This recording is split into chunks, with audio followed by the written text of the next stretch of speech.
ہماری اور آپ کی کمر پہ بوجھ رکھا ہوا ہے، کس نے دیکھا؟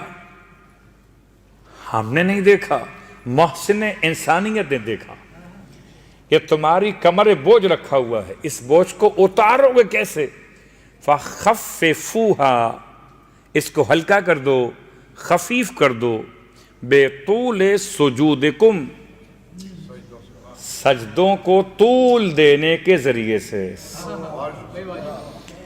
واقعاً انسان اگر تصور کرے تو پروردگار عالم کی بارگاہ میں اس سے بہتر انداز اور کیا ہوگا۔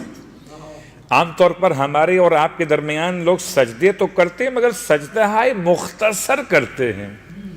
ایسے سجدے نہ کیجئے جیسے کہ کوا ٹھونگے مار رہا ہو۔ یہ بھی جملہ روایت کا، میرے اپنے الفاظ نہیں ہیں۔ ایسا سجدہ نہ کیجئے کہ جیسے کوا ٹھونگے مار رہا ہو، سجدہ ایسے کیجئے کہ اس خیال کے ساتھ کہ جتنا جھکو گے خدا اتنا اٹھائے گا۔ کسی شخص نے اللہ کے رسول کی بارگاہ میں کچھ باتیں بیان کی سوالات کی شکل میں، ان میں ایک سوال یہ کیا، یا رسول اللہ میں چاہتا ہوں کہ خدا مجھے آپ کے ساتھ روز قیامت محشور کرے۔ اللہ کے رسول کے ساتھ محشور ہونا آسان نہیں ہے۔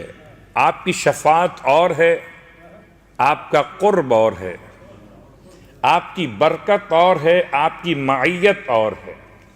برکت تو ہر مومن مومنہ کے لیے ہے، شفاعت ہر محب فاطمہ زہرا کے لیے ہے۔ اللہم صلی اللہ علیہ وسلم۔ لیکن شفاعت کا مطلب یہ نہیں ہے کہ آپ ساتھ ساتھ چلیں گے۔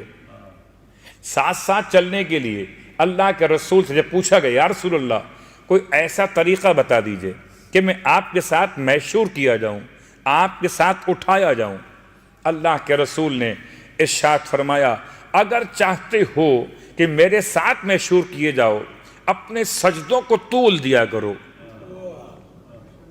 دیکھیے، نماز کے سجدے تو طولانی نہیں ہو سکتے، ایسے طولانی جس سے نماز کی شکل بگڑ جائے۔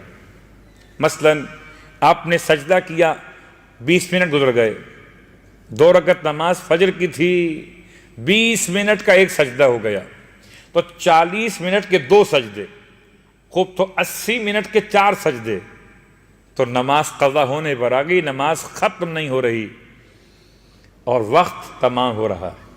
کوئی بھی ایسے سورے کی تلاوت کرنا جس سے نماز کی جو حیت ہے وضعی وہ ختم ہو جائے، اس سورے کی بھی اجازت نہیں ہے، اور نہ اتنا طول دینے کی اجازت کہ نماز کی شکل متاثر ہو جائے۔ البتہ واجب نمازوں کے سجدوں کے علاوہ عام سجدہ ہائے شکر کیجیے۔